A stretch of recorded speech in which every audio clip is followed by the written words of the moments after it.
بسم اللہ الرحمن الرحیم۔ السلام علیکم۔ ڈھیروں دعاؤں کے ساتھ اور ماہنامہ ابکری کے نیکسٹ ٹاپک کے ساتھ حاضر خدمت ہیں۔ آج کا ہمارا ٹاپک ہے یہ دم شدہ پانی پی لیجئے، قدم یقینی اضافہ۔ محترم حضرت حکیم صاحب السلام علیکم۔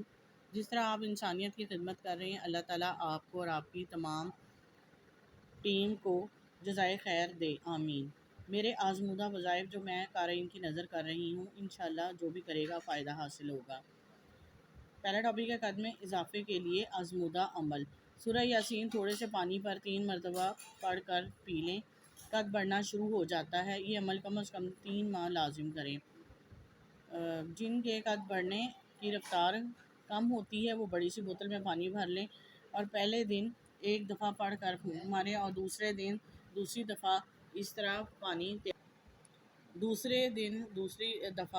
پانی تیار ہو جائے گا۔ بڑی بوتل پر 3 مرتبہ سورہ یاسین پڑھ کر پھونکیں۔ دنیا میں کام کا بوجھ زیادہ نہ ہو۔ ہر نماز کے بعد بی بی فاطمہ رضی اللہ تعالیٰ عنہ کی تسبیح اور چوتھا کلمہ پڑھیں تو اللہ تعالیٰ دنیا میں اس پر کاموں کے بوجھ نہیں ڈالتے۔ تسبیح یہ ہے: سبحان اللہ 33 دفعہ، مین 33 دفعہ، الحمدللہ 33 دفعہ 33 دفعہ، اللہ اکبر 34 دفعہ یعنی کہ 34 بار، یا نورو 11 مرتبہ پڑھ کر شہادت کی انگلی کے اوپری حصے پر دم کر کے آنکھوں پر اس طرح پھیریں کہ انگلی آنکھ کی پتلی سے چھو جائے اور پھر چوتھا کلمہ پڑھیں۔ آنکھ کا موتیا اور کالا پانی: حضرت فاطمہ الزہرا رضی اللہ تعالیٰ عنہ کی تسبیح سبحان اللہ 33 دفعہ، الحمدللہ 33 دفعہ، اللہ اکبر 34 دفعہ، یا نورو 11 دفعہ پڑھ کر سرمے کی سلائی پر دم کر کے آنکھ میں پھیرنے سے موتیا اور کالا پانی ختم ہو جاتا ہے۔ رزق میں اضافے کا عمل ہے۔ رزق میں اضافے کے بعد ہر نماز کے بعد ایک تسبیح، یہ استغفر اللہ کی لکھی ہوئی آیت، یہ آپ پڑھ سکتے ہیں کی، اور ایک تسبیح بسم اللہ الرحمن الرحیم کی۔ نماز فجر اور نماز مغرب کے بعد 7 مرتبہ سورہ مزمل پڑھنی ہے۔ اول و آخر 7 مرتبہ درود شریف کے ساتھ۔ یہ عمل ایک دن چھوڑ کر ایک دن کرنا ہے۔ زندگی کے ہر رکے ہوئے کام ہوں گے۔ نماز ظہر کے بعد ایک تسبیح اللہم صلی علی محمد وعلی آل محمد پڑھتا ہوں، اس سے میری زندگی کے تمام کام مجھے پورے ہوتے نظر آتے ہیں۔ پیچش اور پتلے دست ختم۔ دھلی اور بھنی ہوئی خشخاش 1 ٹی سپون دانتوں سے اچھی طرح چبا چبا کر اوپر سے پانی پی لیں۔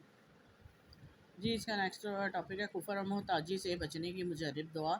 طالب علموں کے لیے مجرب دعا، فجر کے بعد پڑھی جانے والی طالب علموں کے لیے مجرب دعا یہ نیچے لکھی ہوئی ہے اور اس کا ترجمہ: اے اللہ، میں آپ سے نفع بخش علم، پاکیزہ رزق اور قبولیت والے عمل کا سوال کرتا ہوں۔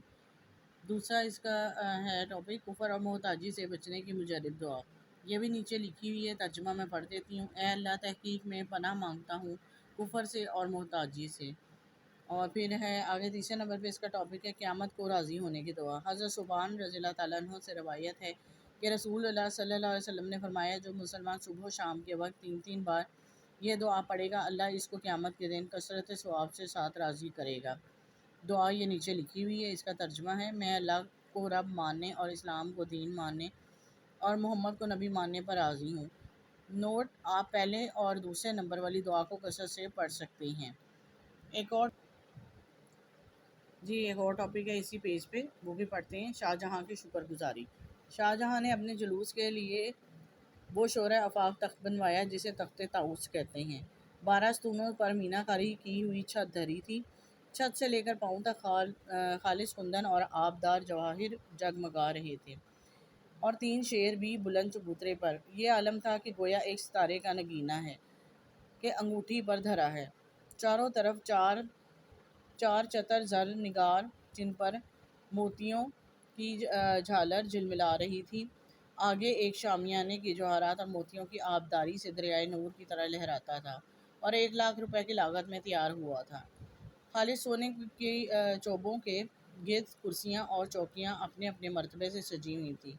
تخت کے گرد کئی گز کا حاشیہ چھوڑ کر چاندی کا کٹہرا ایسا خوشنما لگا تھا کہ جس کی مینہ کاری مرغ نظر کو شکار کرتی تھی۔ پہلے روز لال قلعہ دربار آراستہ ہوا تو اقبال کا رعب اور دبدبہ دیکھ کر قدرت خدا یاد آتی تھی۔ کٹہرے کے بعد شہزادے، راجے، مہاراجے، صوبوں کے حاکم، امیر، وزیر اپنی اپنی جگہوں پر کھڑے تھے۔ دیوان خاص کے ہر ایک دروازے پر محافظ بندوقیں کندھوں پر رکھے کھڑے تھے۔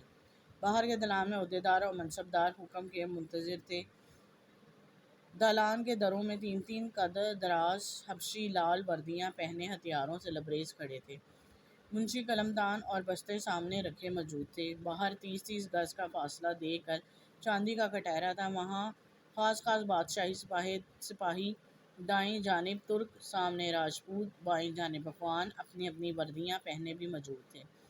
دربار آراستہ ہوا، شہزادہ اور عمرا نے نذرانے پیش کیے۔ اچانک بادشاہ کی آنکھ کھلی، آنکھوں سے آنسو بہنے لگے اور دونوں ہاتھ فاتح کو اٹھائے۔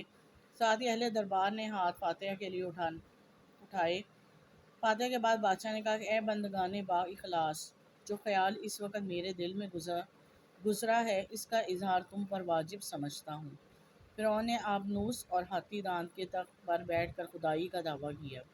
گواہ اور آگاہ ہو کر جس نخوت اور غرور سے اس نے وہ دعویٰ کیا تھا، میں اس سے لاکھ مرتبہ زیادہ عبودیت الہی کا اقرار کرتا ہوں۔ یہ کہہ کر وہ اٹھا اور سجدہ شکر میں گر گیا۔ جی بہت بہترین اردو، بہت بہترین واقعہ، ایسے پڑھتے ہوئے لگ رہا تھا کہ جیسے سب کچھ سامنے ہم دیکھ رہے ہیں۔